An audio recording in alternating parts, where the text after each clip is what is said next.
있어. 옛날에 엄청 있었던 얘기가 지금까지 많이 맥히고 있다.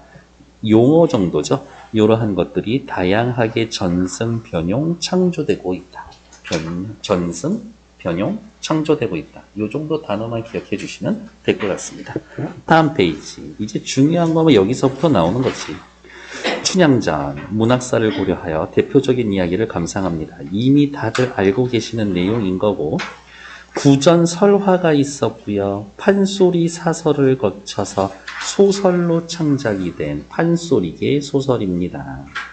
신소설, 창극, 소설, 연극, 영화에 이르기까지 끊임없이 다양한 갈래로 재창조될 만큼 오랜 기간 많은 사랑을 받아왔습니다.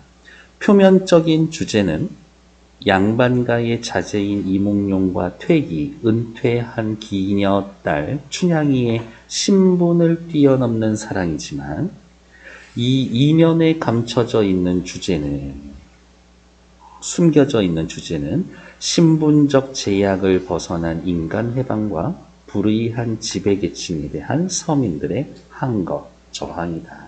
주제가 두 개 있으니까 같이 외워놓을 필요가 있다.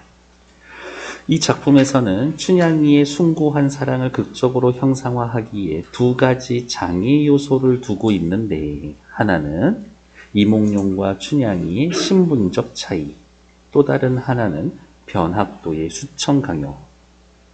이에 대한 춘향이의 한거는 이몽룡과의 재회, 신분 상승 등 진짜 인생 크게 한번 걸어봤는데 걸어보려면 이 정도로는 걸어봐야지. 극적 효과를 줍니다. 해학적 표현, 토속적 어조와 함께 흥미, 쾌감을 주고 있습니다. 표현도 즐겁고 주제도 즐겁고. 밑에 나와 있는 거 판소리계 소설, 염정소설. 염정소설이라는 건 사랑 이야기라는 거죠. 사랑 이야기. 다들 아름다운 사랑하고 있는가? 그래요. 해학적, 풍자적. 소설은 고전소설, 전지적 작가 시점이죠. 주제는 언제나 중요하지. 신분을 뛰어넘는 남녀 간의 사랑, 요게 표면적 주제. 불의한 지배계층에 대한 민중의 항거, 신분적 갈등을 통한 인간 해방이라고 나와 있고, 옆에다가 주제, 표면적 주제. 밑에 나와 있는 두 개는 이면적 주제. 5번 특징, 해학과 풍자에 의한 골개미를 보여줍니다. 재미있어요. 해학, 누구를 비판합니다. 골개미. 골개미라는 것 자체가 그거의 표현의 대상이 되는, 그 표현이 되는 대상의 가치를 깎아내리는 겁니다. 변학도 깎아내린다라는 얘기, 그렇게 보시면 되고요. 판소리계 소설, 고전소설, 서술자의 개입에 의한 편집자적 논평. 판소리계 사설의 문체가 자주 나타납니다. 특히 뭐뭐뭐뭐 보소, 요거 보시오, 요렇게 나타나는 부분이 판소리 사설의 문체다. 그리고 중간중간에 운율이 느껴지는 부분들이 있어요. 그래서 걔네들 찾으면 판소리 사설의 문체다. 양반층의 언어와 서민층의 언어가 혼재해서 나타나고 있다. 요거는 또 다른 말로 언어의 이중성이 드러난다. 몽룡이가 변학도의 생일잔치에 초대받아서 한시를 짓고 가거든. 그래서 한시가 나오기도 하고 조금 있다가 이게 무슨 뜻인고 하니 쉬운 말로 풀어 써주기도 하고, 그러한 부분이죠. 운문체의 문장과 산문체의 문장이 함께 나타납니다. 그 이유는 어디? 이 고전소설 신청 춘향전이라고 하는 애가 판소리에서 나왔기 때문에, 판소리계 소설은 이런 특징이 있구나. 다음, 관습적 표현이 사용됩니다. 언어 유희 있고요. 말장난하는 부분. 그래서 언어 도치도 있고 발음의 유사성을 활용한 언어 유희도 있다. 언어 도치. 다음, 발음의 유사성을 활용한, 발음의 유사성을 활용합니다. 이러한 부분들이 있을 것이다. 확인해 주시면 되겠지. 밑으로 내려가서 발단전개 위기 절정 결말 줄거리는 전부 다 알고 계실 테니까 굳이 얘네는 뭐 읽지 않고 다음 페이지로 넘어가도록 할게요. 다음 페이지. 398쪽 왼쪽 볼게요. 춘향전의 작품 개관. 우리나라의 대표적인 고전소설. 주인공인 춘향이는 기생이의 딸, 신분적 한계를 지니고 있습니다. 이 작품은 정절을 지킴으로써 신분적 한계를 극복한 주인공 춘향이를 보여줍니다. 그렇지. 자, 오른쪽 본문 보러 갑시다. 춘향전. 조선시대 전라도 남원 땅의 퇴기월매와, 그래서 저기 남원에 여행 가시면은 여기 주말마다 공연하거든. 그렇게. 근데 사람들이 엄청 등장해. 그 지역의 할머니, 할아버지들을 배우로 쓰더라고. 난 되게 좋은 것 같아. 퇴기월매와 성참판 사이에 태어난 춘향은, 자, 그러면 춘향이는 신분이 뭐야? 기생이야, 기생. 어려서부터 용모와 재주가 뛰어났습니다. 제자가인, 형 인물이다. 춘향이가 16 되던 해 남원무사로 부임한 아버지를 따라 한양에서 내려온 이몽룡은 단오날 그네로 타온 춘향이를 보고 한눈에 반해서 백년가약을 맺는다. 누구끼리? 지들끼리 자유연애하고 있구만. 하지만 이몽룡은 동부승지로 임명된 부친을 따라 한양으로 떠나고 홀로 남은 춘향은 새로 부임한 변학도의 수청을 거부하다 고초를 갖고 옥에 갇히게 된다. 여기에서 잘 시간을 견디고 버티고 이겨내야 신분 상승을 할 수가 있지. 그래서 춘향전의 이 옥은 뭐 춘향이가 겪어야 돼. 통과의례.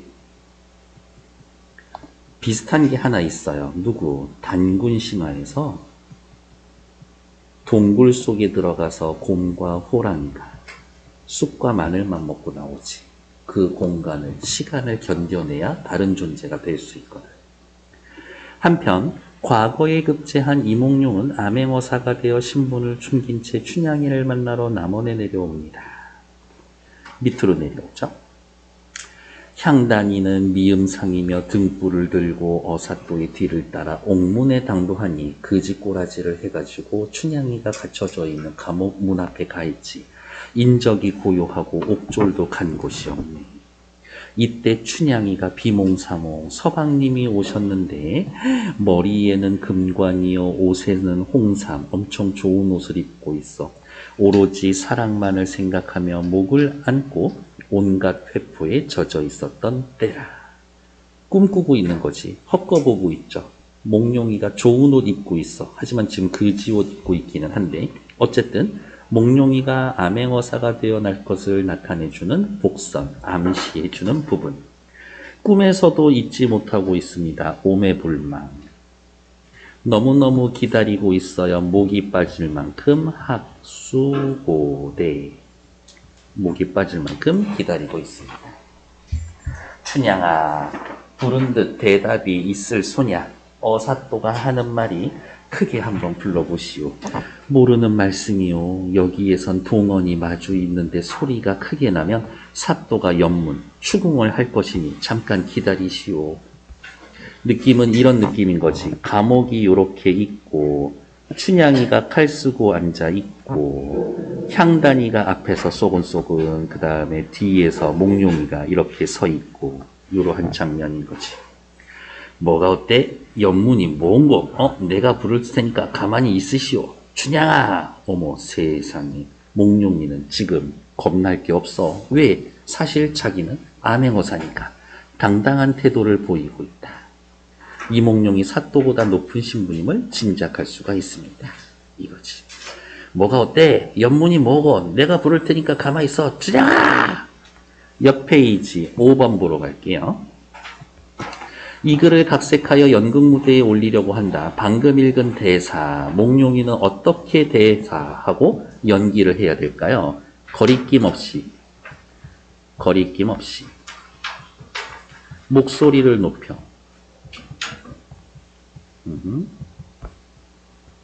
목소리를 높인 당당한 태도로 이렇게 읽으면 되겠지. 그래서 큰 소리 치려면 출세해야 돼. 여러분들 출세하세요. 다시 앞으로 돌아올게요.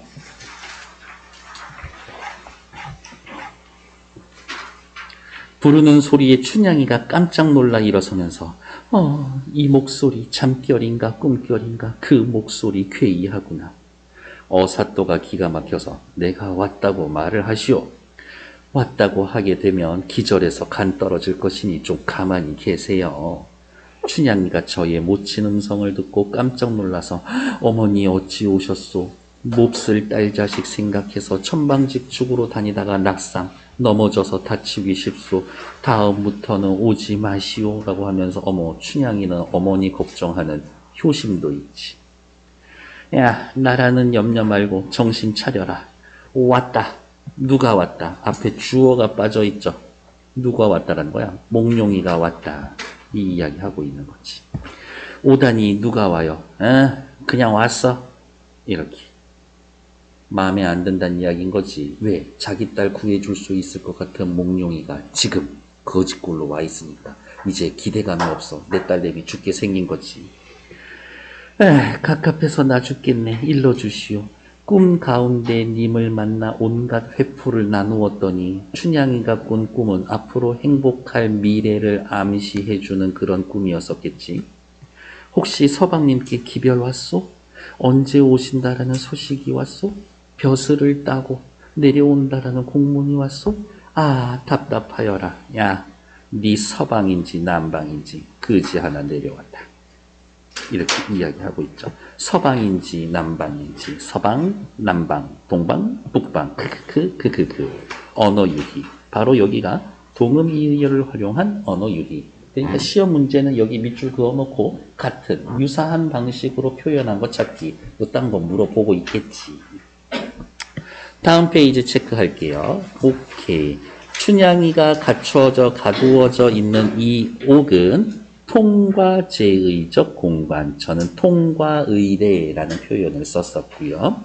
이 옥을 견뎌내야 재생을 할 수가 있다.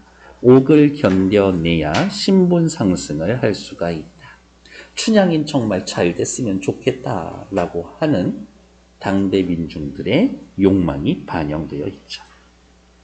춘향이가 어제 꿈꿨는데 어때요? 몽룡이가 머리에는 금관에 몸에는 홍삼 아주 좋은 옷을 걸치고 있죠. 복선. 복선은 뭐라고 합니까? 복선이란 앞으로 일어날 사건이나 상황을 미리 암시하는 서사적 장치. 우리 오빠가 좋은 옷 입고 있어. 출세했었을 거야. 암시해 주는 거지. 복선을 통해 다가올 사건을 우연적이나 우발적이 아닌 것이라고 생각한다. 이 말은 다른 말로 이야기하면 소설에 있어서의 개연성, 그럴듯한데 개연성을 부여해 줍니다. 암행어사가 될 거라는 걸 암시해 줍니다. 3번 언어유희에 의한 해학적인 표현. 언어유희, 웃겨, 해학적. 어디에? 서방인지 남방인지. 서방, 남방. 언어유희란 말장난이고요. 여기에서는 동음 이의어를 활용한 언어유희. 서방 비슷한 서방, 서쪽 방향, 남방 연달아서 발음해 줍니다. 밑에 언어유희의 유형이라는 애들이 나와 있고요. 당연히 중요한 얘기일 겁니다. 그러면 시험 문제에는 서방인지 남방인지 밑줄 그어놓고 1, 2, 3, 4, 5번 이렇게 나와 있어서 비슷한 거 찾기. 말장난을 하는데 어떻게 말장난을 하냐? 첫 번째, 동음 이의어를 활용하기도 하고 유사한 의문을 반복하기도 하고 언어 도치가 쓰이기도 하고 발음의 유사성을 이용하기도 합니다.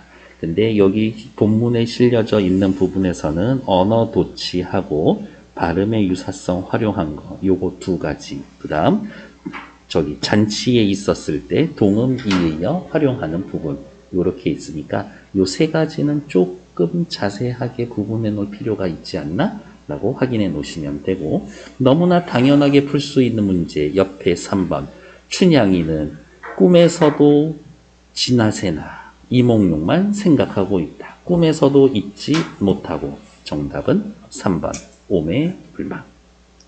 나머지 것들은 뭐 여기에서 확인할 게 없고요. 다음 페이지. 어머, 이게 웬일인가. 서방님 오시다니 꿈결에 보던 님을 생시에 본다는 말인가. 반걱정. 문틈으로 손을 잡고 말 못하고 기겁하여 아, 이게 누구신가. 아마도 꿈이로구나. 정말 믿기 어려워. 그리던 님을 이렇게 쉽게 만나다니 이제는 죽어도 한이 없네. 그런데 그동안 너무 소식이 오래 끊겼잖아요. 어찌 그래 무정한가. 팔자가 사납구나 나의 모녀. 서방님 이별 후에 자나 누나 님 그리워 오랫도록 한이었었더니 밑줄. 한스러웠어 오매불망. 사자성어는 꼭 기억해 두셔야지. 내 신세가 일이 되어 매에 감겨 죽게 되는 날, 날 살리러 오게 되시오. 매에 감겨 죽게 되는 날, 내일 변사또 생일날. 변사또가 예고했거든. 내가 전현을 내일 쳐 죽일 것이다. 이야기를 했거든. 한참 이렇게 반기다가 님의 형상을 자세히 보니 어머 어찌 아니 한심하랴. 밑줄. 여기는 우회요. 편집자적 논평.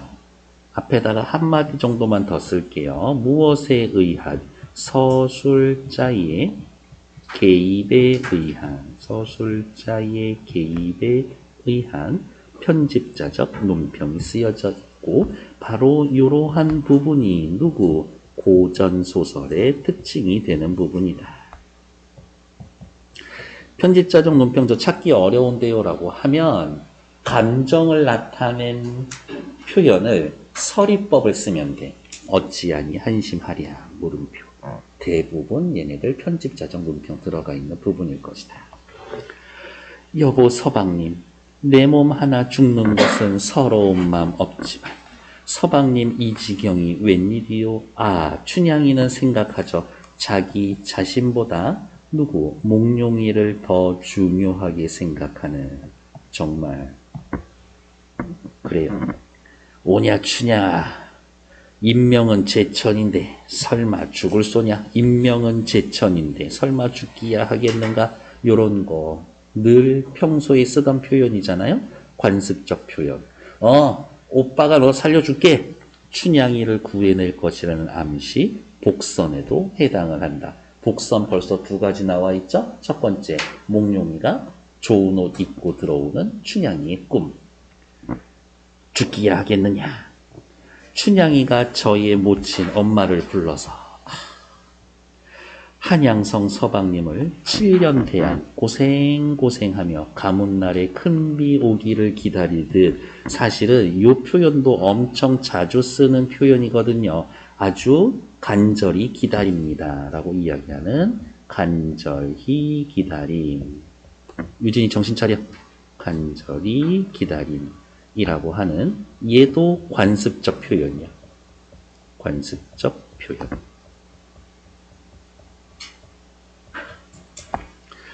나와 같이 맥 빠지겠는가. 아, 오빠가 사실 이렇게 와서 너무 기운 빠져. 심은 나무가 꺾어지고 공든 탑이 무너졌네. 아, 얘도 역시 관습적 표현이죠. 헛일이 됐어. 가련하구나 이내 신세. 할 일 없이 할 일 없다. 어쩔 도리 없다. 어쩔 도리가 없다. 어쩔 도리가 없게 되었구나. 어머님, 나 죽은 후에라도 원이라도 없게 해주시오. 어머, 요 뒤로부터 이어지는 건 이제 춘향이의 유언이지, 유언. 내가 입던 비단 장옷 봉황 장롱 안에 들어있으니까, 내가 입던 비단 옷장에 들어있으니까 그 옷을 팔아다가 몽룡이의 한산모시로 바꿔서 물색 곱게 아주 보기 좋게 도포를 짓고 흰색 비단 긴 치마는 되는 대로 팔아다가 내 옷 팔아다가 몽룡이의 관, 망건, 신발 사들이고 좋은 병, 비녀, 밀, 화장, 옥지환, 반지가 함 속에 들어 있으니 내 귀금속 들어있으니 그거 팔아다가 한삼고이 옷을 흉하지 않게 해 주시오. 무슨 얘기하고 싶어? 내 물건 팔아다가 돈으로 바꾸고 오빠 옷 사다 주세요.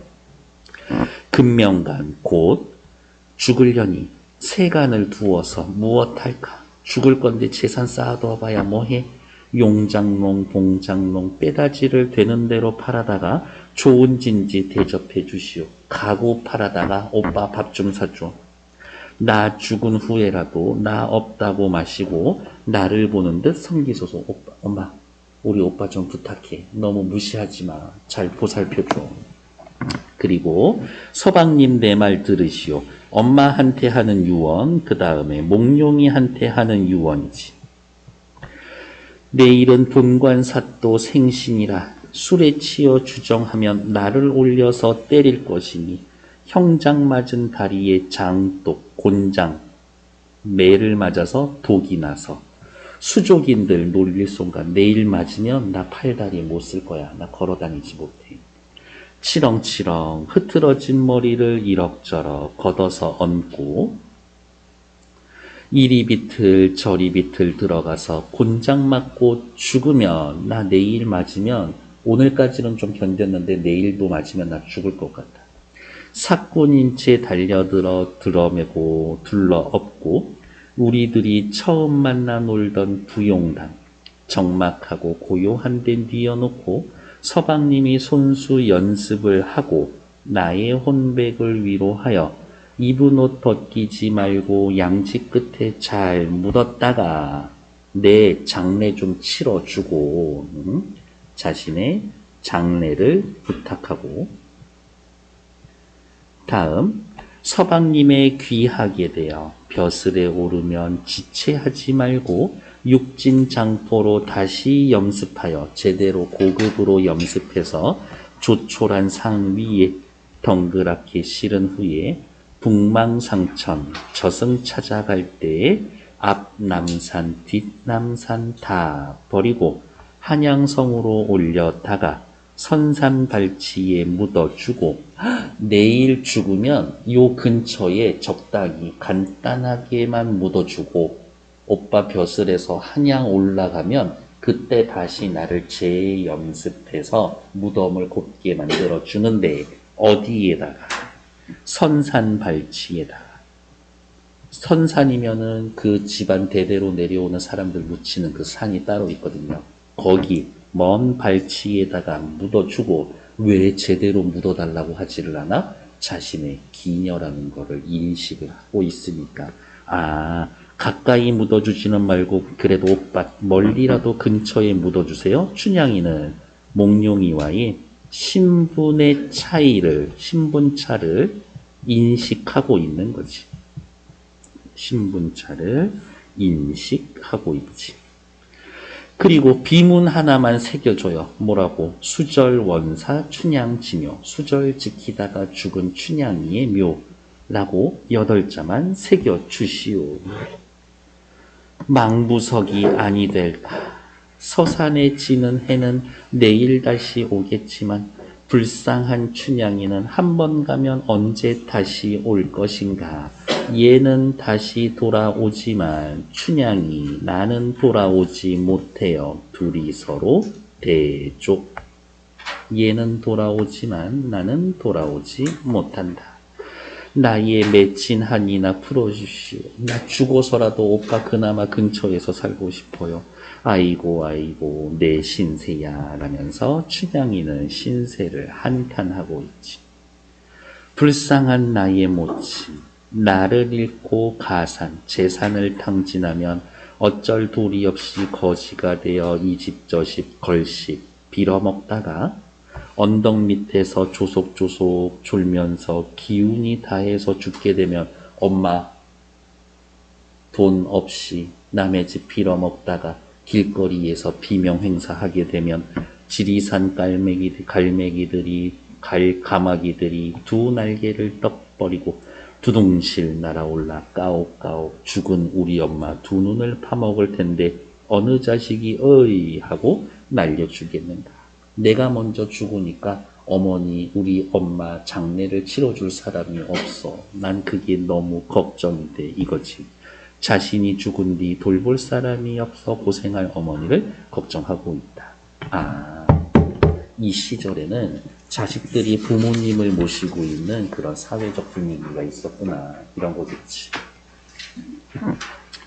옆 페이지 잠깐 보면요. 그렇죠. 편집자적 논평 나올 때마다 찾을 거예요. 님의 형상 자세히 보니 어찌하니 한심하랴. 아까 말씀드린 것처럼 대화가 없이 서술되어 있는 부분에 한심하다, 감정을 드러내고 그 다음 서리법 쓰여져 있는 부분은 일단 모두 편집자적 논평이라고 생각하시면 되고, 물론 이거 이외에도 편집자적 논평이 있지만 얘네들이 제일 많이 쓰이는 표현이다. 큰 따옴표 없이 감정을 드러내는 표현을 서리법을 쓰면 편집자적 논평이다. 편집자적 논평이란 이제 처음 나오는 말이니까 한 번 정도는 밑줄 긋고 외우고 가야 되겠죠? 편집자적 논평이란 서술자가 서사 내용에 직접 관여하는 현상. 서술자가 인물의 말과 행동, 사건에 직접 설명하거나 자신의 견해를 밝히고 논평하는 것을 말한다. 서술자가 전지적 작가 시점에서 인물에 대한 자신의 생각을 독자에게 직접 이야기하고 있다. 그래서 편집자적 논평이라고 할 수 있어요. 편집자적 논평이 있으니까 당연히 맞는 말이 있지. 몇 번? 3번. 작품 밖의 서술자를 통해 등장인물의 심리를 드러낸다. 아, 편집자적 논평하는 거구나 라고 확인하시면 되지. 왼쪽으로 넘어올게요. 판소리계 소설, 평범한 사람들, 서민들이 듣는 거라서 어려운 표현을 잘 쓰면 안 된다고. 그래서 여기 체크, 관습적인 수사, 표현법을 사용합니다. 인명은 제천인데 사람 목숨은 하늘에 달려있는데 설마 죽을 소냐? 심은 나무 꺾어지고 공든 탑이 무너지네. 다음, 양반층의 언어와 서민층의 언어가 혼재한다 라고 해놨는데 양반층의 언어는 어렵게 생각하실 필요가 없습니다. 한자어 쓰여져 있으면 양반층의 언어라고 생각하시면 되고, 서민층의 언어, 죽일년, 아이고 아이고 내 신세야 라고 하면서 비속어라든지 내신세야, 감정을 직설적으로 드러내는 표현들, 걔네들은 서민층의 언어라고 보시면 된다. 음성 상징어를 쓰면 당연히 현장감과 생동감이 생길 거예요. 3, 4조, 4, 4조 중심의 운문체와 산문체의 결합, 특히 얘는 다시 별표. 심은 나무가 꺾어지고 공든 탑이 무너졌네. 가련하다 이내 신세 할 일 없이 되었구나. 3, 4조 사음보의 운문체, 산문체가 결합해 있습니다. 요 운문체가 오는 이유는 맞아. 판소리계 소설, 판소리 노래로 불렀었지. 그래서 여기에서 오는 것이다. 밑으로 내려오시면 인물의 성격 대비가 있죠. 월매는 현실적으로 굉장히 민감한 인물, 이몽룡이를 일단은 좀 무시할 거예요. 춘향이는 그럼에도 불구하고 신의 절개를 중요시 여기는 마음. 춘향이는 죽으면서 엄마한테 우리 오빠 잘 보살펴달라. 오빠한테는 우리 엄마 잘 부탁하고 그 다음에 선산발치에 묻어주고 비문도 좀 하나 새겨주세요. 죽어서라도 양반 끄트머리라도 조금 잡고 싶어요. 이몽룡 집안의 가족으로 인정해달라. 신분 상승 의지가 있다. 나 그 정도 자격 있지 않냐? 유교적 정절 의식을 내면화하고 있다. 됐고요. 그 다음 오른쪽 잠깐 4번 볼게요. 기억. 오냐 춘향아 서러워 마라. 인명은 제천인데 설마 죽기야 하겠느냐? 춘향 너 안 죽어. 복선이었죠. 복선. 그러면 뭐라고 정리하시면 될까? 앞으로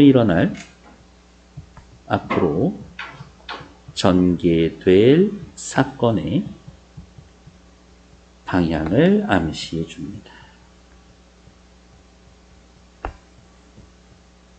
이 정도 해 놓으시면 되겠고. 3번은 잠깐 봐야 되겠네. 서정주가 쓴 춘향유문. 유문이라는 건 유서예요? 춘향이. 저승이 어딘지 똑똑히 모르겠지만 이미 죽음을 각오하고 죽음을 예상하고 있어요. 이 시에서의 춘향이는 저의 사랑보다 오히려 더 먼 딴 나라는 아닐 겁니다. 즉 나의 사랑은 죽음보다 더 먼 나라는 아닐 것입니다. 죽음이 와도 내 사랑이 더 큽니다.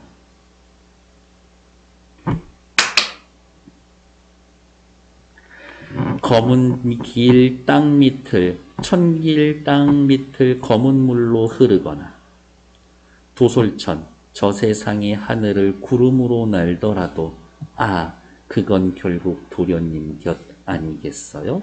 저는 죽어도 당신 곁에 있을 거예요. 아, 이거 좀 무서운데? 당신 곁에 있을 거예요. 어제 집에 들어가서 풀이안 씻고 막 이렇게 TV를 보고 있었는데 범인 찾기 충격적인 게 와 어떤 사람 진짜 미쳐버릴 사람이 하나 나왔었던데 9년째 집으로 피자가 배달돼. 근데 내가 시킨 게 아니야. 피자 배달하는 애는 분명히 이 주소라고 하면서 피자를 주고 돈을 받아가. 9년째. 그래서 그 가게에 전화해가지고 나 여기다가 시키는 사람 아니니까 배달하지 말라고 그랬는데 다른 가게에다가 또 시키고 메뉴도 막 바꿔서 시키면서 9년째 그렇게 피자를 받고 있어. 처음에 먹으면 되지라고 해놨었는데 돈 달라고 그랬대. 하루에 10대판씩 오고 막 그러더라고. 우리나라에선 있을 수가 없지. 자, 다음. 아이고, 서러워서 울때 어사또가 또 복선이네. 춘향아, 울지 마라. 하늘이 무너져도 솟아날 구멍이 있다. 춘향이가 죽지 않을 것을 암시합니다. 여기 또 하나만 더 쓸게요. 복선. 그 다음에 하늘이 무너져도 솟아날 구멍이 있다. 바로 얘도 관습적 표현이지.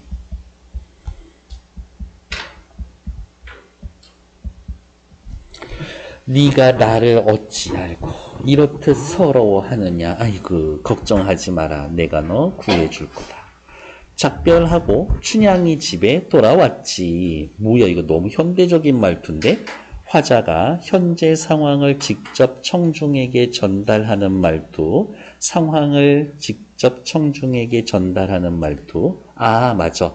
판소리계 소설이지. 판소리계 소설 어떤데? 판소리 사람이 창하는 사람이 관객들 앞에 앉혀놓고 현장감 있게 이야기하잖아요.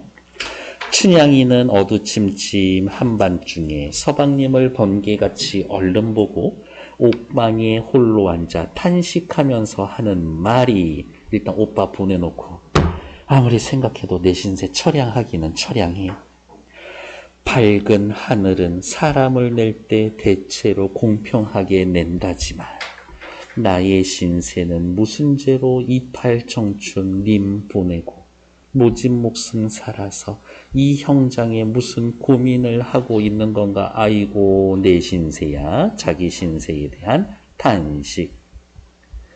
감옥 속에서 고생하며 서너 달의 밤낮 없이 님 오기만 기다렸는데 오매불망. 이제는 님의 얼굴을 보았으나 거짓 꼬라지가 된 것을 보니 아 희망 없이 되었구나. 그래도 실망은 하지. 죽어서 황천에 돌아간들 옥황님께 무슨 말을 자랑하겠는가. 아이고 아이고 서러워서 이렇게 우는데 맥이 빠져서 반생반사하는구나. 역시 여기도 작가가 개입해서 논평해주는 편집자적 논평이 들어있는 부분이다 라고 확인해 놓으시면 되겠지. 밑에 어사또가 춘향이의 집으로 와서 그날 밤을 새려하고 문안 문 밖을 연문할 때 이제 뭐 하고 있어? 사정이나 형편 따위를 몰래 열어보고 있고 문안 문 밖 사정을 연문하고 있다라고 하면서 지금 이제 암행어사로서의 일을 하고 있는 거지. 공적인 업무를 수행하고 있다. 공적인 업무를 수행 중이야.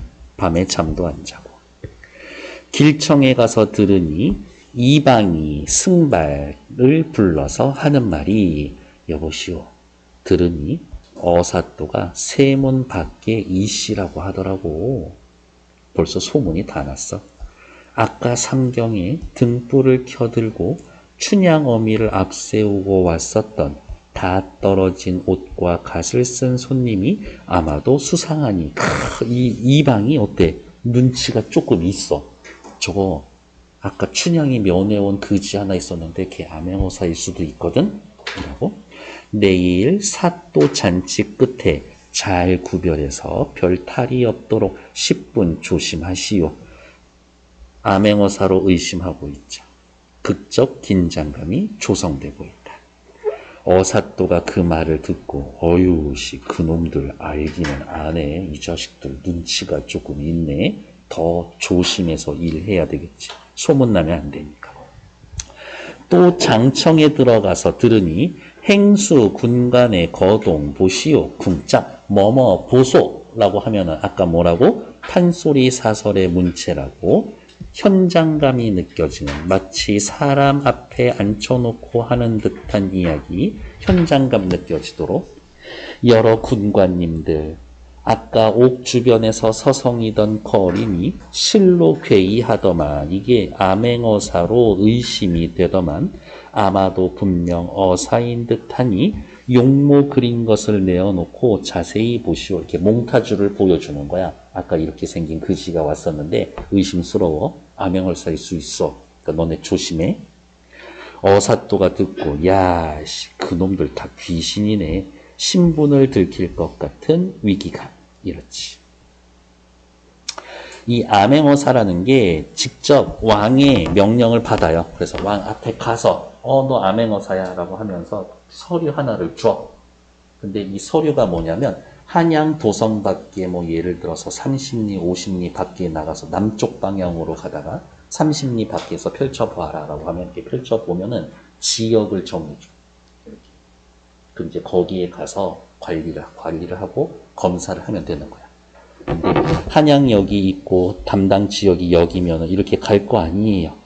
그러면 여기만 가서 보는 게 아니라 그 가던 코스에 있던 마을도 다 순시를 해야 돼. 그러다 보면 어떻게 소문이 나는 거지. 그래서 이 동네 사람들이 소문이 나서 알고 있는 거야. 됐을까? 현사에 들어갔더니 호장 역시 그러하다.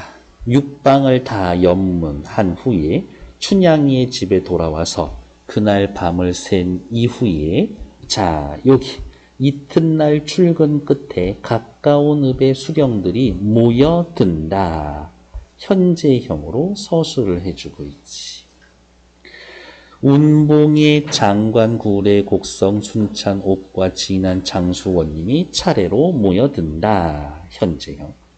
왼쪽에 행수 군관, 오른쪽에는 청령 사령이 있고 본관사또, 변사또는 주인이 되어 한가운데 있어서 하인을 불러 말하기를 했더니 자 상황은 이 상황이야. 이렇게 긴 자리가 있을 거고 옛날이니까 자기 밥상 다 따로따로 쓰죠.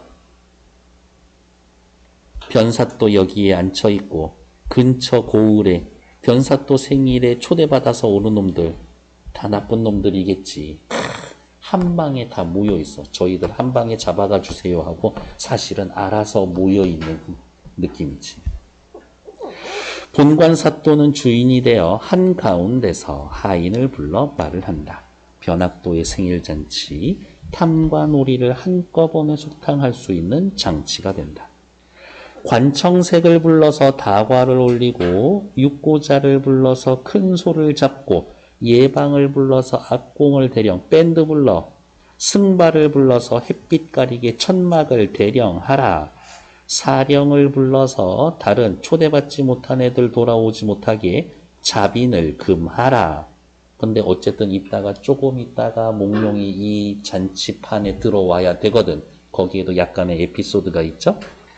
이렇게 요란할 때 온갖 깃발이며 삼현육각 풍류소리, 악기 소리에 공중에 떠있고 붉은 옷, 붉은 치마를 입은 기생들의 흰 손 비단치마 높이 들어 춤을 추고 지화자 두덩실 하는 소리를 들었는데 어사의 마음이 심란하구나. 인물의 심리를 전달해 주죠. 누가? 서술자가. 편집자적 논평. 백성들의 곤궁한 삶과는 거리가 먼 본관사또의 화려한 잔치에 대한 이몽룡의 반감. 심나. 저게 나쁜 놈인 줄 알았는데 저놈 혼자서 잘 먹고 잘 살고 있네? 저거 가만히 내비두지면 안 되겠는걸? 저놈 때문에 백성들 얼마나 힘들게 살고 있었을까? 여봐라 사령들, 너희 사또에게 여쭈어라. 먼데 있는 거리니 좋은 잔치에 왔으니 진짜 좋은 잔치야? 아니지. 반어. 뒤에 반어적 표현 한 번 더 나올 거예요. 술과 안주 좀 먹자고 여쭈어라. 야, 너네 사또 생일인 것 같은데 나도 좀 고기 술 좀 주면 안 되나? 저 사또 사령의 거동을 보소. 역시 판소리 사설 문체이죠. 보소 하면 판소리계 사설 특징이라고. 우리 사또님이 거린을 금하였으니 어느 장반인지 모르지만 그런 말은 내지도 마시오. 아저씨 들여다보내면은 저 큰일 나요. 등을 밀쳐내니 어찌 아니 명관인가. 반어적 표현. 지 생일날. 어차피 백성들 세금으로 하는 잔치인데 좀 나눠주면 안 되나? 그런데 잡상인이라고 쫓아낸다고? 반어적 표현. 편집자적 논평이 들어가 있다. 그리고 어찌하니 명관인가 라고 하면서 명관이야 아니야? 아니죠. 서리법도 쓰여 있고. 다음 페이지. 문제 포인트는 이런 거예요. 판소리 사설의 문체. 그러니까 이런 거지. 시험 문제는 이런 것을 설명해 줘서 보기로 내어주고 보기에 해당하는 것 찾기 A, B, C, D, E 라고 해서 아까 보소 요거는 쉽고 작별하고 춘향이 집에 돌아왔지. 얘는 눈에 잘 안 띄니까 따로 체크 해놓으면 되겠다. 밑에 판소리 소설과 일반 소설의 서술상의 차이. 소설이라는 것 자체가 이미 일어난 일을 서술하는 거기 때문에 과거형일 수밖에 없어. 그런데 판소리 소설의 시제는 거의 현재형으로 처리가 된다. 무엇과는 다르게 소설 일반이 과거 시제로 쓰이는 것과 달리. 그러면 판소리계 소설이 현재형 서술을 쓰는 이유는 뭐다? 공연성과 현장성 중심으로 이루어지기 때문에.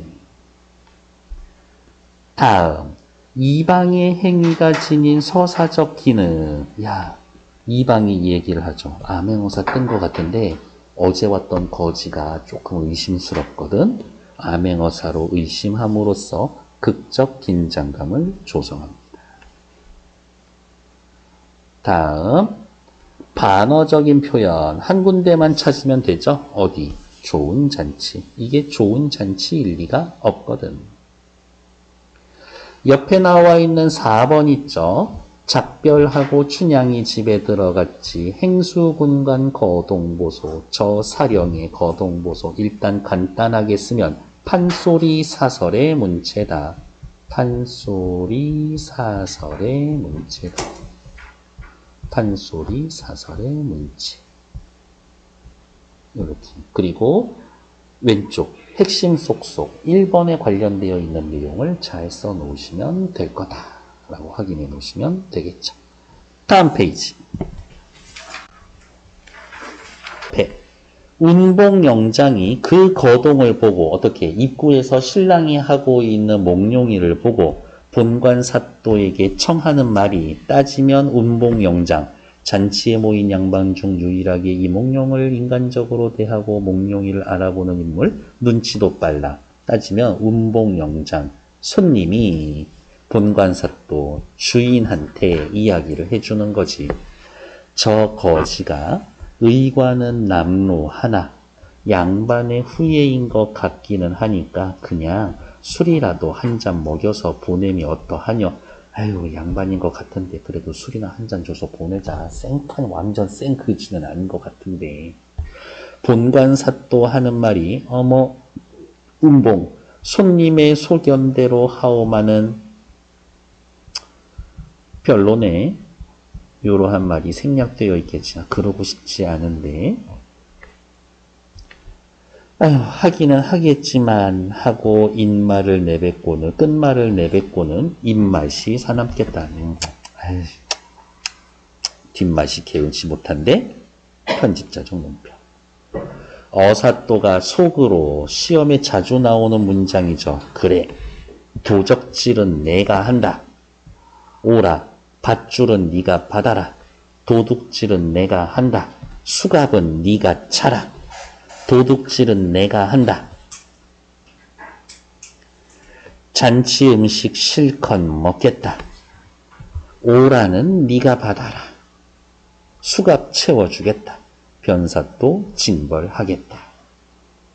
운봉 영장이 분부를 하면서 자, 저 양반 듭시라고 하여라 라고 이제 본격적으로 초대를 받고 이제 여기에서도 뭐가 나올 거냐면 편집자적 논평 나올 거고 다양한 표현법 쓰일 거고 판소리의 운문적 요소 이야기할 거고 확장적 문체 뭐 이런 이야기를 할 거면서 동음 이의어를 활용한 언어 유희도 나올 거고 그래서 사, 아, 자 요 단락은 할 말이 많고 외울 것들이 좀 많을 것이다 라고 예고 드리며 우리 5분만 쉬었다가 할게요.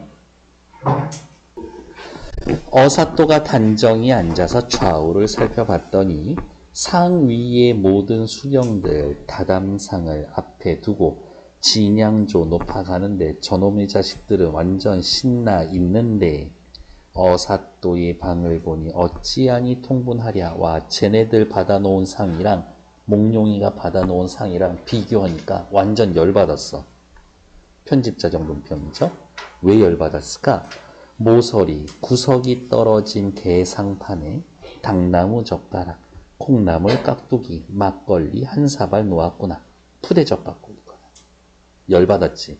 상을 발길로 탁 차 던지면서 운봉 영장의 갈비를 가리키며 요 갈비는 사람 갈비죠? 나도 갈비 한 대 먹고 지고 뒤에 나온 갈비는 먹는 돼지갈비, 소갈비 이거지? 갈비, 갈비. 발음이 완전 똑같죠? 동음 이의어를 활용한 언어 유희 말정말. 아니 그려 다리도 잡수쇼 하고는 운봉이 하는 말이 이러한 잔치의 풍류 춤추고 노래하는 것만으로 놀아서는 맛이 적으니 차운 운자를 띄어서 한 수씩 우리 한시를 지어보는 게 어떨까라고 하며 어색한 분위기를 전환하고 약간 꼬질꼬질해서 양반인 것 같은데 그렇게 막 글 공부 많이 한 것 같지는 않고 운수를 못 내면 양반으로서 어떻게 쪽팔릴 수도 있으니까 그냥 알아서 빠져주겠지 라고 이야기를 하죠. 하지만 어사또가 결과적으로는 지배층의 부패를 비판하는 시를 짓게 되는 계기가 되는 것이다. 그 말이 옳군요. 운봉이 운을 내는데 높을고 기름고 두 글자를 내어서 놓고 차례로 운을 달아서 시를 짓는다. 어사또 몽룡이가 하는 말이 그지인 내가 어려서부터 한식께나 읽었더니 좋은 잔치를 당하여 거짓말, 좋은 잔치, 반어죠. 술과 안주를 포식하고 진짜 포식했어? 역시 반어죠. 그냥 가기 민망하니 차운 한 수 하나이다. 좋은 잔치일 수가 없지. 왜? 백성들 쥐어짜서 하는 잔치니까. 포식하지 않았지. 운봉영장이 반겨서 듣고 필연 붓과 먹을 내어주니 좌중 사람들이 다 짖지도 않았는데 순식간에 글 두 귀를 지었다. 글재주가 뛰어났다. 백성들의 형편을 생각하고 본관사또의 정체를 감안하여 지었겠다. 내용이 이런 거였다. 이러한 마음으로 노래를 지었다. 편집자적 논평이 들어가 있죠. 높을 고, 기름 고, 운자로 줬죠. 그러니까 둘째 줄, 넷째 줄에 그 운자가 들어가야 돼. 그래서 아주 굉장히 잘 시은 7글자씩 4줄자로 쓰여준 칠언절구 한시다. 칠언절구 한시를 지었다. 금준미주 천인혈이요. 옥반가효는 만성고라. 총룬학시 민룬학이요. 가성고초 원성고라. 바로 이 부분은 누구를 위해서? 양반계층을 위한 양반들의 언어인 거고 평민들 요거 들으면은 뜻을 아나. 잘 모르지. 그래서 얘를 해석해서 A처럼 불려 놓은 거고 요 A라고 묶어 놓은 거는 일반 서민들 이야기를 하는 거고 그래서 한자어로 쓰여진 한시가 그대로 있고 우리말로 풀어놓은 해석본도 있고 양반의 언어와 평민의 언어가 동시에 쓰이고 있다. 언어의 이중성이 드러나고 있다. 이거지. 그래서 뜻은 뭐냐? 니들이 먹는 금동이의 아름다운 술은 1만 백성의 피요. 백성들 쥐어짜서 니들 술 먹고 있고 옥소반의 아름다운 안주는 일반 백성의 기름이라. 일반 백성 쥐어짜서 니들 고기 안주 먹고 있는 거다. 니들이 밤새도록 놀기 위해 켜놓은 촛불 눈물 떨어질 때 백성의 눈물이 떨어지고 니들 웃고 놀 때 백성들은 울고 니들의 노랫소리 높은 곳에 원망소리 높았다. 라면서 백성들이 원망하고 있고 어쨌든 한시의 내용은 부패한 탐관오리를 비판하는 거지. 이렇게 지었는데 본관사또는 이게 의미 숨겨진 주제가 뭔데? 몰라 보는데 운봉영장 어때? 눈치 빠르다고 했잖아요. 큰일 났다. 어사또의 신분을 눈치채고 어사또의 출도가 이루어질 걸 예감하고 있는 법은 됐을까? 다음 페이지. 운봉영장의 성격과 기능 저 양반 들으라고 해라. 아량을 베풀 줄 아는 넉넉한 성품의 소유자다. 이런 잔치에 풍류로만 놀아서 맛이 적으니 우리 한시나 한번 지어보는 게 어떨까? 어색한 분위기 전환하고 어사또를 쫓아낼 빌미를 마련합니다. 하지만 결과적으로 어때? 어사또가 한시를 지어 본관사또를 비판하는 상황을 제공해 주었다. 결국 이몽룡의 활약에 도움을 주는 보조적 인물로 설정되어 있다. 몽룡이가 한시를 짓는 걸 보고 큰일 났네. 하지만 본관사또는 모르지만 운봉만 알고 있지. 본관사또의 어리석음을 부각하면서 눈치 빠르고 상황 파악에 민첩한 운봉의 성격을 돋보이기도 해줍니다. 한시에 쓰여져 있는 표현 칠언절구 한시. 니들이 먹는 술은 백성들의 피고 니들이 먹는 안주는 백성들의 기름을 쥐어짠 거고 촛불 눈물 떨어질 때 백성 눈물 떨어지고 노랫소리 높은 곳에 원망소리 높아진다. 한시의 의와 기는 빨간색 별표. 작품의 주제를 보여주고요. 주제 뭐하고 연결돼? 이면적 주제 중에 탐관오리에 대한 풍자, 비판. 억압받는 민중의 마음을 대변해주고 지배계층과 피지배계층의 현실을 대변해주고 탐관오리 가렴 주고 가혹하게 세금 걷어가는 당대 현실을 반영합니다. 이제 어사또 출도하기 직전이지 극적 긴장감이 고조되고 반전도 될 거고 상황을 풀이할 겁니다. 아까 말씀드린 것처럼 한시가 쓰여져 있고 그 한시를 풀이해 주는데 왜 풀이해 줍니까? 어쨌든 풀이한 거는 서술자가 풀이해 주는 거지 서술자가 개입한 거다. 독자의 이해를 위해서. 현실에 대한 비판의식을 갖게 해주고 서술자의 주관적 판단과 의도가 개입된 것이다 라고 보면 됩니다. 한시가 갖는 기능을 보기의 관점에서 설명하시오라고 해놨지만 요거 한시의 기능에 대해서는 어디가 있냐 요 부분 있죠. 요 부분 있지. 얘네들 여기에다가 끌어다 쓰면 되지. 요렇게 굳이 쓰지는 마시고 한두 번씩은 더 읽어보시라 라는 것들 확인. 탐관오리의 횡포가 횡행하는 당대의 현실을 반영하고 비판해 줍니다. 이런 거지. 자, 몽룡이는 어때? 이제 이 시를 짓고 문 밖으로 나와서 밖에서 대기하고 있던 이제 걔네들 불러다가 일 시작해야 되겠고 운봉 영장은 어때? 난리 났네. 이거 어사 또 오는데 오늘 쉽게 이야기하면 감사 뜨는 날인 거야. 불시 검문이 있는 날인 거지. 어사또가 하직하고 간 연후에 아전들을 불러 분부하기를 큰일 났다야. 공방을 불러서 돗자리 단속하고 병방을 불러서 담당하는 역마를 단속하고 관청석을 불러서 다과상을 단속하고 옥형방을 불러서 죄인들 잘 있나 관리하고 집사를 불러서 형구를 단속하고 형방 불러 정부 단속, 사령 불러 숙직 단속이라고 하면 누구 불러 누구 단속, 누구 불러 누구 단속이라고 하면서 대꾸적 표현을 통해서 아주 굉장히 바쁘게 일을 정리하려고 하는 모습을 보여주고 있는 것이 출도에 대비하고 있습니다. 이렇게 요란을 하는데 본관사또가 거기를 어이 뭐 이렇게 바쁘게 돌아다녀. 여기 앉아 빨리 술 마셔. 소피 보고 오는 길이요.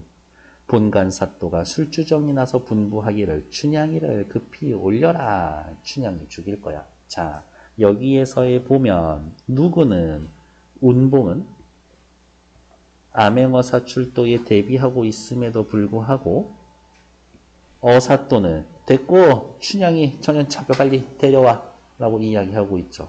엄청 눈치 없는 놈이지. 그래서 옆 페이지 3번의 답은 몇 번? 2번. 정말 눈치가 없는 사람이군요. 3번의 답은 2번 되겠지. 그런데 이제 또 살펴볼게요. 요렇게 길게 두 줄로 쓰여져 있는데 사실은 어떻게 짧게 이야기할 수 있는 거잖아. 운봉이 암행어사 출도에 대비해 바쁘게 움직이고 있다. 이렇게 얘기해도 될걸. 누구 불러 누구 단속 누구 단속 누구 단속 누구 단속 누구 단속 누구 단속 누구 단속 이렇게 이야기하고 있지. 바로 요게 확장적 문체를 통한 장면의 극대화다. 일단 옆에다가 장면의 극대화 라고 쓰고 무엇을 통해서? 확장적 문체를 통해서.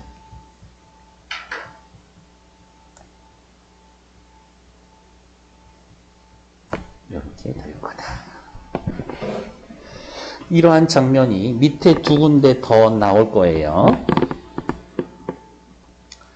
이때 어사또가 문 밖에서 대기하고 있던 부하들과 내통을 한다. 서리를 보고 눈길을 보내니 서리 중방의 거동을 보시오. 뭐뭐 거동을 보시오. 아 맞아. 이러한 부분 판소리 문체지. 판소리 문체지. 역조를 불러 그러네요. 여기네 여기. 역조를 불러 단속을 할 때 이리 가며 수군 저리 가며 수군수구. 서리 역졸의 거동을 보시오. 외골 만건 공단 모자 새 패령이 눌러 쓰고 복장을 잘 갖춰 쓰고 석자 간발 새 집신에 한삼고이 산뜻하게 차려 입고 옷 제대로 입고 육모 방망이 몽둥이 사슴 가죽끈을 손목에 걸어서 쥐고 여기서 번쩍 저기서 번쩍 남원읍이 우글우글 본관사또 변사또가 보는 관사가 이렇게 있으면 일 보는 장면이 있으면 밖에서 대기하고 있던 암행어 사이에 서리 중방들이 미친 듯이 이렇게 달려들고 있는 장면을 이야기하고 있는 거지. 뛰어서 들어오고 있어. 이 장면 되면은 이 글을 읽고 있는 서민들 얼마나 기분이 째질까? 나쁜 놈 저렇게 때려잡으니까. 청파 역돌의 거동을 보시오. 판소리 사설문체. 여기 달 같은 마패를 햇빛같이 번쩍 들어서 일반 백성들한텐 저 마패가 어두운 밤의 달 같은 거지. 우리를 비춰줄 햇빛 같은 거지. 그렇게 느껴지고 있는 거네요. 달 같은 마패를 햇빛같이 번쩍 들어 야호! 이거지. 나의 요렇게 해놓은 부분들 여기에 서리들 어사또 부하들이 준비를 단단히 한다 라고 해놔도 될 거를 길게 늘려 쓰고 있죠. 얘도 역시 장면의 극대화가 나타나 있는 부분. 두 군데 더 나온다라고 그랬는데 이제 한 군데 정도 더 나올 거예요. 암행어사 출도야. 외치는 소리에 강산이 무너지고 천지가 뒤집히는 듯 초목금수인들 아니 떨겠는가. 어우 너무 무서운 분위기인 거야. 근데 실제로 강산이 무너질 일이 있나? 과장. 뒤집히는 듯 지급방. 어사출도의 장면을 위세적으로 보여준다. 초목금수인들 아니 떨겠는가. 초목, 풀과 나무, 금수, 짐승들, 세상의 모든 존재들이 다 부들부들 떨 거야. 무서워서. 편집자적 논평. 출도야. 동서문 출도 소리 청천 맑은 하늘을 진동하고 푸른 하늘이지. 푸른 하늘을 진동하고 아전들 전부 다 잡아와! 외치는 소리에 육방이 넋을 잃어 공형 잡아옵니다. 등채로 휘닥닥 채찍으로 내리는 의성어. 아이고 죽겠다. 공방 잡아와 공방. 공방이 자리를 들고 들어오며 원래 안 하겠다고 했는데 나보고 공방하라고 했더니 어찌 저 불 속에 뛰어들랴. 나 도망갈 거야 라고 하지만 등채로 휘닥닥 잡히죠. 아이고 박 터졌네. 대가리 터졌네. 이런 장면이죠. 긴박감 넘치는 장면에서 인물의 대사나 행동을 해학적으로 표현했지. 독자들에게 극적 장면을 주고요. 열거됐고 과장법 쓰여져 있습니다. 그리고 이 부분 아이고 박 터졌네. 이 부분은 서민들이 쓰는 비속어를 사용하고 있다. 좌수 별감 넋을 잃고 이방 호방 혼을 잃고 나졸들이 분주하네. 지금 얘네들 다들 충격과 공포에 휩싸여 있지. 모든 수령들 도망갈 때 거동 보시오 궁짝. 판소리 사설의 특징. 판소리의 특징이 또 여기에 드러나 있지. 장면의 극대화 또 나온다 그랬잖아요. 바로 여기 다 장면 여기에요. 인괴 도장 넣는 상자를 잃고 강정을 들고 병부 병사들 서류를 잃고 송편을 들고 탕건 모자를 잃고 용수를 쓰고 갓을 잃고 소반 밥상을 쓰고 칼집을 쥐고 오줌을 누고 지리고 있는 거지. 부서지는 것은 검은 고요.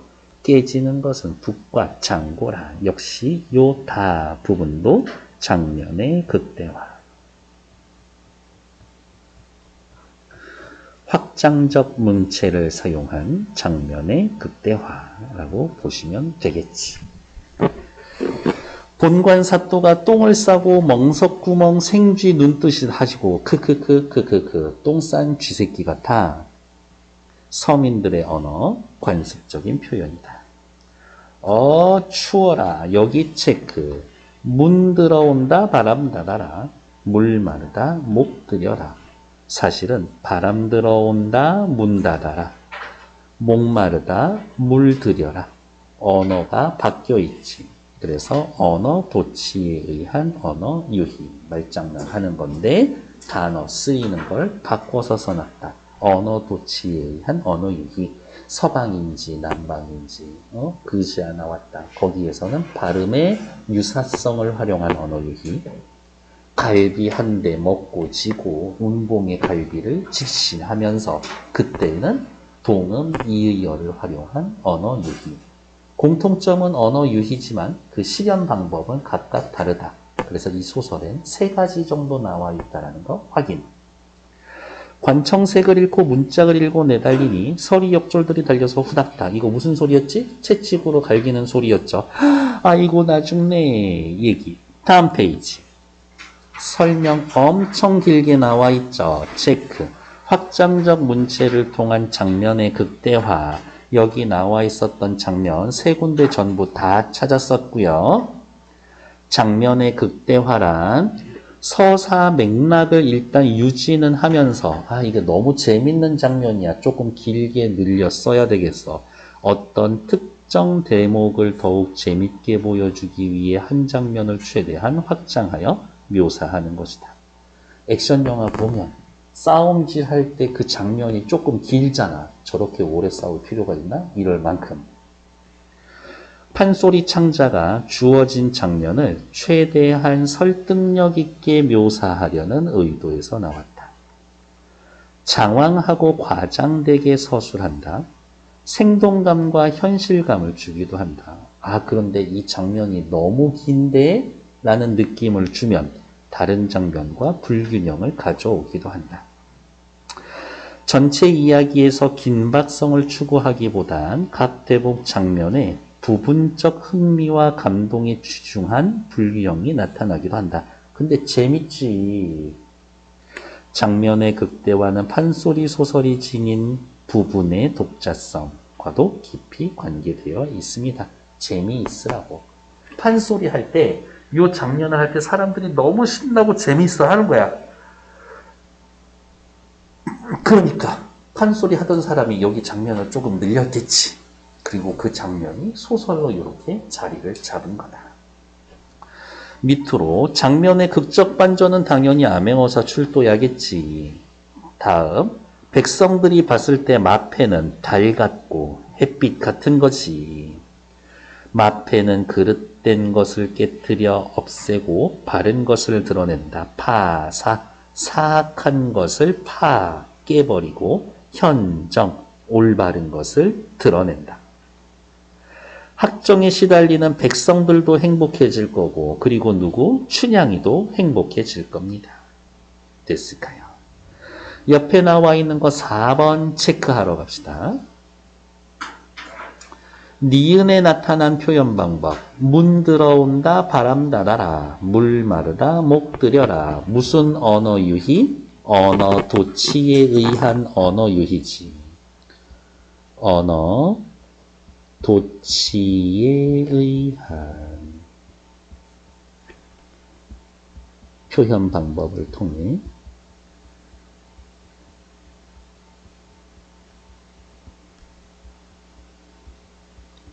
당황한 본관 사또의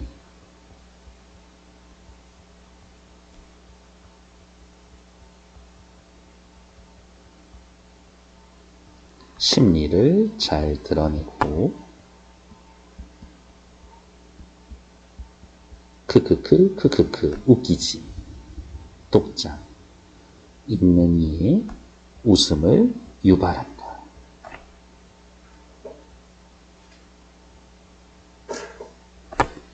서술하시오라고 해놨으니까 유발한다. 여기까지는 써줘야 되겠네. 읽으면서 엄청 통쾌하지. 이때 어사또 분부하기를 목룡이죠. 이 고을 어디 여기 남원이라고 하는 요 동네 변사또 전에 누가 관리였었어? 목룡이 아버지였었지. 우리 아버지께서 앉아서 일 보시던 고리다. 잡소리를 금하고 객사로 옮겨라 라고 하면서 우리 아버지가 일하는 데였어. 자신의 부친을 존중하고 있는 거지. 우리 아버지가 옛날에 일하던 때인데 이렇게 어수선해서는 안 돼. 이러한 게 은근슬쩍 지나가는 효사상이 되는 거지. 유진아 요거 써야 돼. 부친을 존중하고 효사상이 담겨져 있습니다. 자리에 앉은 후 본관사 또는 봉고 파직하라. 봉고 창고를 잠그는 거지. 지금으로 따지면 계좌 동결하는 거야. 파직하라. 재해임시켜. 분부하니 본관사 또는 봉고 파직이요 라고 하면서 이제 일이 마무리될 거야. 탐관오리 척결합니다. 인과응보입니다. 사대문에 방을 붙이고 오케이. 자 여기 암행어사 떴으니까 니들 알고 있어. 그러니까 뭐 억울한 사람들 있으면은 좀 모이고 허튼 수작 부리지 말고 다들 가만히 있어. 이런 거 있지. 옥형리를 불러서 분부하기를. 누구야? 감옥 관리하는 거죠. 내 고을에 갇혀있는 죄수들을 다 올려라. 왜? 저놈이 죄를 지었나? 아, 쟤는 갇혀있을 만하지. 얘는 왠지 억울하게 갇혀있는 것 같은데 풀어줘야지. 호령하여 죄인을 올린다. 각각 다 죄를 물은 후에 죄가 없는 자는 풀어주는데 죄수들을 풀어주는 거를 방생하고 그러면서 다 알면서 저 계집은 무엇인고? 능청스럽죠. 형리가 말하기를 기생월매의 딸인데 관청에 반항한 죄로 옥중에 있습니다. 무슨 죄인고? 본관사또가 수청을 들라고 붙었는데 여기 수절은 정절이라. 얘는 유사한 음은 반복하는 언어유희. 수절이 정절이라. 유사한 음운을 반복합니다. 수청은 아니들라 하고 사또에게 악을 쓰며 달려든 춘향입니다. 악을 쓰면서 달려들었어요. 어사또 분부하기를 너 같은 년이 뭔데? 기녀 이야기하는 거지. 기생.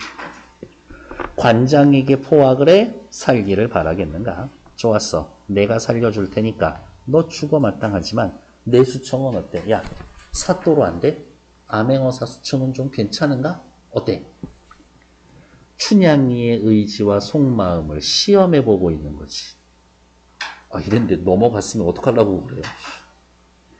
춘향이가 기가 막혀서 내려오는 관리들 모두 명관 훌륭한 놈들만 내려오는구만. 어떻게 하면 나 한번 덮쳐보려고 그냥 반어죠.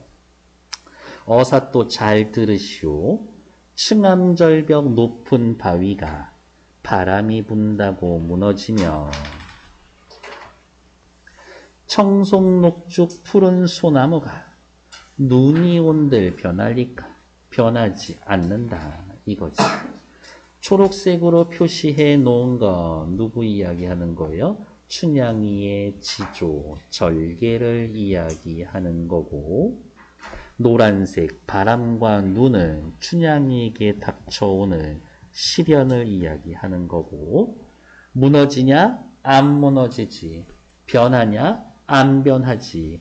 자신의 지조와 절개를 강조한다.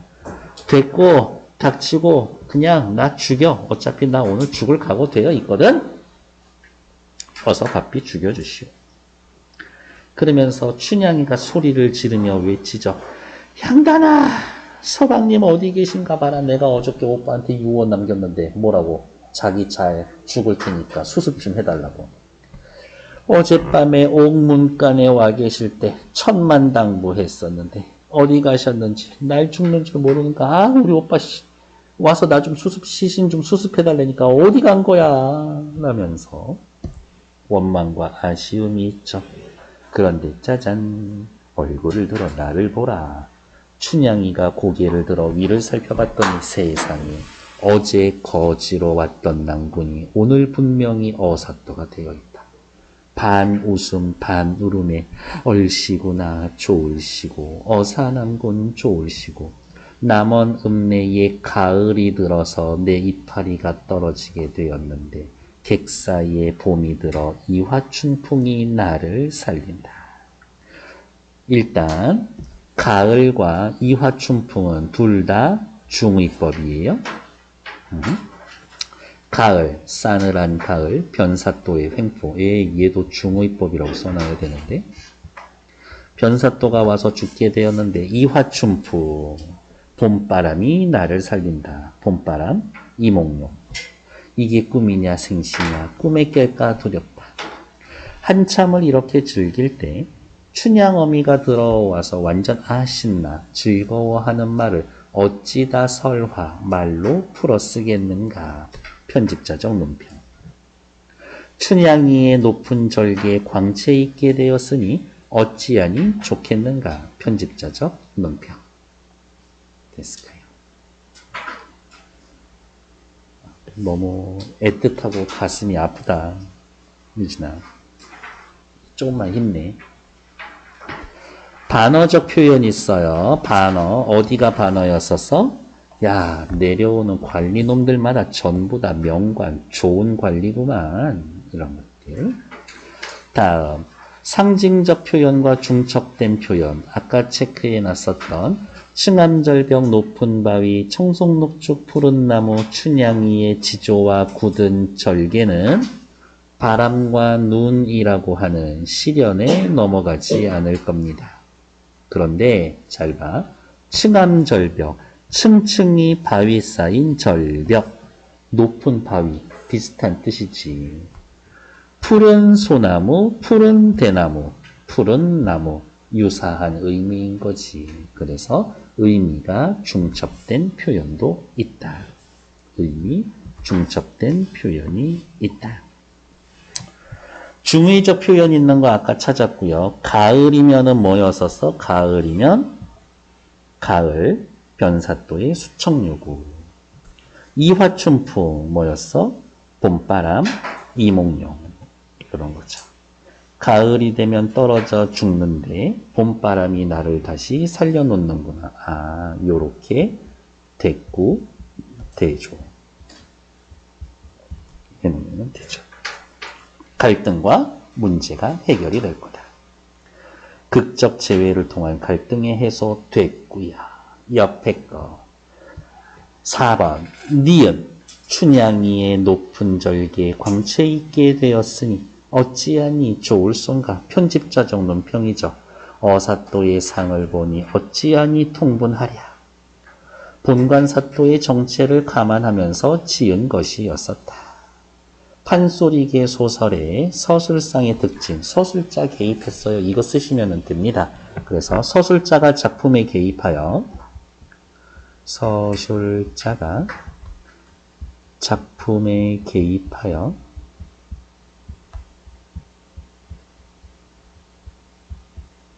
인물이나 사건에 대한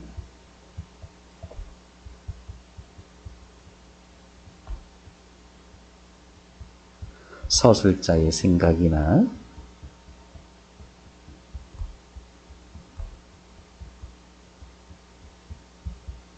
판단을 드러낸다.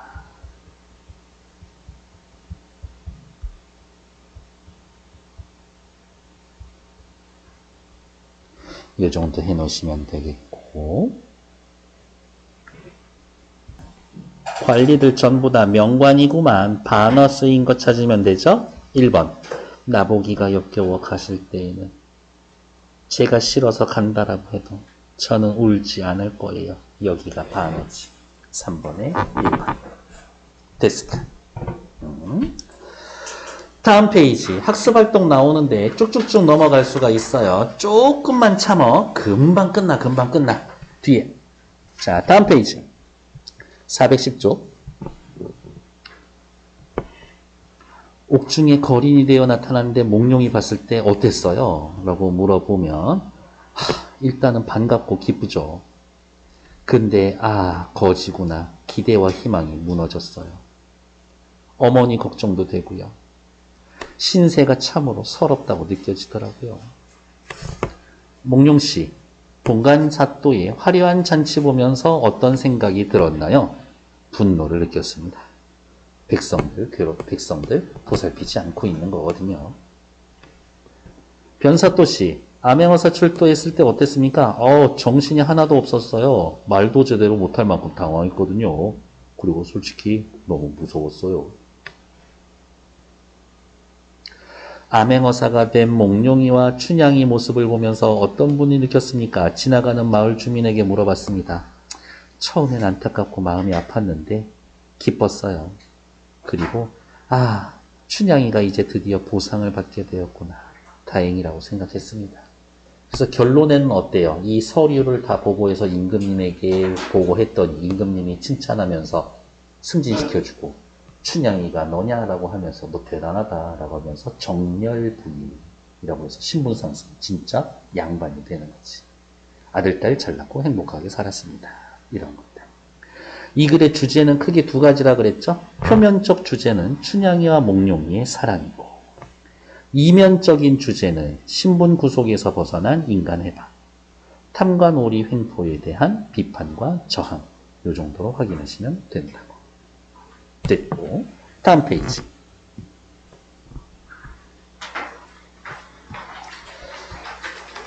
야, 너네 서방인지 남방인지 말장난하고 있죠? 다에서는 확장적 문체 쓰여져 있고 여기에서는 장면 극대화 그리고 문 들어온다 바람 닫아라 물 마르다 목 들여라 둘이 문장 단어 순서 바뀌어있는 언어 유희. 일단 첫 번째 대상을 있는 그대로 표현하지 않고 과장하거나 비꼬아서 표현하는 해학과 풍자. 암행어사 출도해서 허둥대는 모습 희화화해 웃음 유발. 나에서는 본관사또의 부정적 행실 모순을 빗대어 비웃음으로써 비판하고 있다. 아유 저런 찌질하고 에이씨. 밑에 나와 있는 건 크게 안 보셔도 될 것 같고요. 다음 페이지. 이 태평천하는 또 엄청 중요하지. 오케이. 자, 우리 요것만 하고 또 조금만 쉬었다가 할 거니까 힘내. 태평천하 재미있어. 오케이. 일단 첫 번째 글의 제목이 태평천하죠. 밑에다가 요렇게 쓸 거예요. 윤직원이라고 하는 놈이 있어요. 윤직원 영감이 인식하는 일제강점기. 지옥 같은 시기였었죠. 그거를 윤직원 영감은 태평천하라고 생각하고 있어. 좋은 세상이래. 왜곡된 역사의식을 가지고 있는 정신 나간 놈이지. 즉, 이 소설은 윤직원 영감 비판하는 소설이 될 겁니다. 위로 올라오셔서 왼쪽 볼게요. 풍자소설이고 중편소설이고요. 풍자적이고 반어적이다. 그렇지. 일제강점기가 태평천하일 리가 없잖아. 일제강점기 지주집안 윤직원 내 영감의 세대 간의 갈등과 가족의 분개. 소설에 딱 나와 있지는 않은데 그냥 이 집안 이제 소설 끝까지 그냥 이 집안 끝났어. 다 죽어. 이렇게 외놈들한테 잡혀가서. 전지적 작가 시점인데요. 그것도 써주면은 너무 좋았는데 옆에다가 이렇게 쓱 그어놓고 이 소설 전지적 작가 시점입니다. 전지적 작가 시점이다. 서술자가 말을 하는데 어떻게 말을 하냐? 경어체를 사용할 거야. 존댓말 쓸 거야. 여기 이렇게 보는 것처럼 뭐뭐 하는 소리입니다. 꼭 맞겠습니다. 경어체. 경어체를 쓰는 이유는 독자에게 친근감을 주기 위해서입니다. 독자에게 친근감을 느끼게 합니다. 독자와의 거리감을 줄여줍니다. 근데 누구 흉내냈어? 누구 흉내낸 거냐?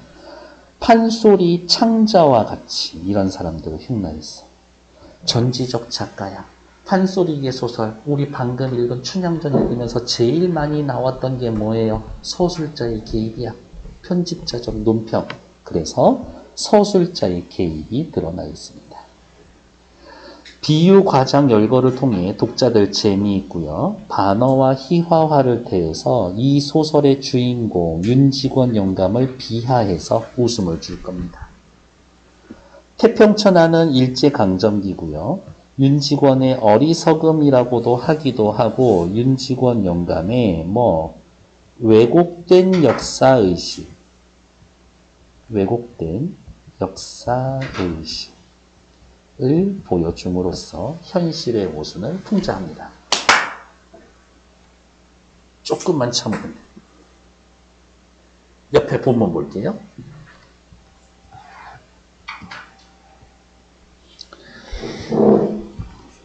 윤직원 영감이 있고요. 소설 전체의 내용은 아들이 하나 있고요. 손자 1, 손자 2가 있습니다. 손자 2가 종학이라고 하는 앤데 윤직원 영감이 제일 믿고 있는 가족이 손자 2, 종학이야. 아들놈은 맨날 그냥 돈 달라고나 오고, 손자 1 하나 있는 거는 군수시키려고 했는데 애가 좀 들떨어져가지고 그냥 공무원, 말단 공무원 하고 있고, 손자 2 종학이는 애가 참 똘똘해. 하고 싶은 것도 있고 일본에서 유학하고 있지. 그래서 너무 믿고 있기 때문에 할아버지 돈 좀 주세요라고 하면 아끼지 않고 돈도 막 보내줘. 그랬는데 손자 2 종학이가 일본에서 사회주의 운동하다가 잡혀. 당시에 외놈들이 제일 싫어하는 부류의 사람들이 사회주의자거든. 제국주의하고 절대 같이 있을 수 없는 사람들인 거야. 사회주의 건데 가진 놈들 거 전부 다 뺏어다가 공평하게 나눠 갖는 거. 우리끼리만 잘 처먹고 잘 살라고 하는 게 제국주의인데 맞지가 않지. 윤직원 영감은 아들의 이렇게 부르지도 않았는데 온 것을, 더군다나 안방까지 들어온 것을 이상 타고 꼬집습니다. 아들한테 얘기하지. 뭐 타러 오냐? 돈 달러 오지? 아이, 동경에서 전보가 왔는데요. 지체를 바꿔서 윤주사를, 아들을 점잖고 너그러운 아버지로, 윤직원 영감을 속사납고 경망스러운 어린 아들로 바꿔놓으면 더 잘 어울릴 것 같습니다. 윤직원 경망스러워요를 풍자하는 거야, 말투로. 동경서? 전보? 예, 종학이 놈이 경시청에 잡혔다고요. 어? 외치는 소리도 컸거니와 엉덩이를 쿵 찢는 바람에 아마 방구들이 내려앉을 것 같았습니다. 서술자의 편집자적 논평. 아무리 그래도 넘어진다고 방바닥이 꺼지나 과장.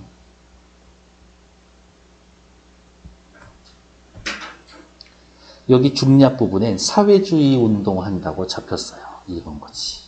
윤직원 영감도 사회주의자들을 뭐라고 생각하냐면, 사회주의자들 뭐라고 그랬어? 가진 자들 거 뺏어다가 나눠 갖는 사람이라 그랬지. 옛날에 어릴 때 자신이 당했던 불 지르고 사람 죽이고 재산 뺏어가던 강도들 생각이 난 거지.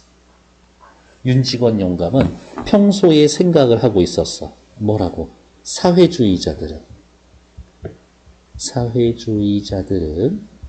불 지르고 사람 죽이고 돈 뺏어가는 화강도 같은 놈들이라고 생각했었어. 근데 윤직원 영감이 어릴 때 이런 화강도에 당해서 자기 아버지가 죽은 경험이 있거든. 그때 하늘을 보고 외쳤지. 이 더러운 세상 나 빼놓고 다 망해버려라 라고 해놨는데 진짜 그렇게 됐지. 윤직원 영감은 이마로 얼굴을 땀을 깎을 때 방울방울 배어오릅니다. 그렇게 믿고 예뻐하던 손자한테 정말 와, 이렇게 돼야지. 쳐 죽일 놈. 깎아 죽여도 아깝지 않을 놈. 경찰서장 하라고 내가 그렇게 시켰더만 생판 사회주의를 하다가 경찰서에 잡혀? 이런 오사육시할 놈, 이런 찢어 죽일 놈. 그게 어디 당한 일이라고 지가 사회주의를 해? 부잣놈의 자식이 무엇에 대껴서 불황당패에 들어. 윤직원 영감은 사회주의자들을 불황패라고 이야기하고 있는 거지. 아무도 숨도 크게 쉬지 못하고 고개를 떨어뜨리고 서 있는 거 아니면 앉아있고, 윤직원 영감이 말을 잠깐 마치자 방 안은 물을 끼얹은 듯 조용합니다. 오죽이나 좋은 세상이여. 오죽이나 좋은 세상. 윤직원 영감은 팔을 부르거든 채 주먹으로 땅바닥을 치면서 성난 환소가 푸덕푸덕 하는 것처럼 고함을 칩니다. 야, 화접해가 있냐. 불황당 같은 수령들이 있냐? 옛날에는 재산이 있어도 도적놈 거였고 목숨도 파리 같던 말세년 다 지나갔는데 자 봐라.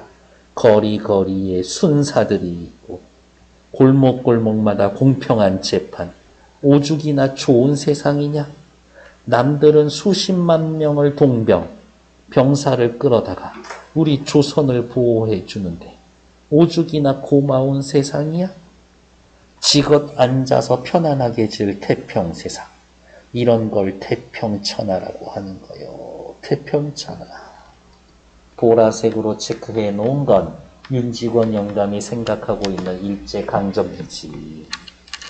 이런 태평천하에 태어난 부잣놈의 자식이 왜 지가 떵떵거리고 편안하게 살지 세상만 촌월불황당 배참을 한단 말이야? 이라고 하면서 이 뒤에 장면은 내가 그놈을 잡아다가 징역 살라고 내가 종아기 그놈한테 원래 유산 물려주려고 그랬는데 그 돈을 종아기 놈 잡아가가지고 감옥 가둬놓으라고 내가 경찰서에 돈 줘버릴 거야. 이런 식으로도 얘기를 해. 어쨌든 이 집안이 이제 끝이야. 다음 페이지. 당연히 춘향전과 태평천하가 이렇게 묶여있다라고 이야기를 하면 표현상의 특징에 대한 부분을 잘 살펴보셔야 할 테고 뭐 한번 읽어보시면 됐고요. 실제로는 표현상의 특징에 관련된 것들이 물어볼 겁니다. 다음 2번. 춘향전과 태평천하의 서술자. 일단 둘 다의 공통점, 서술자로서의 공통점 뭐예요? 전지적 작가 시점이라는 거지. 본관사또 윤직원을 대하는 태도를 보여줍시다.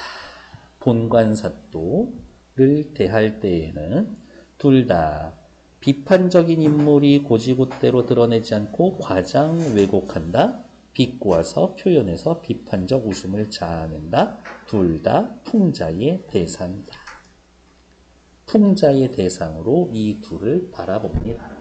풍자의 대상. 물론 이제 표현법 중에는 좀 다른 애들도 있고 유사한 부분들도 있기는 하지만 어쨌든 풍자의 대상이다. 데스크. 오케이.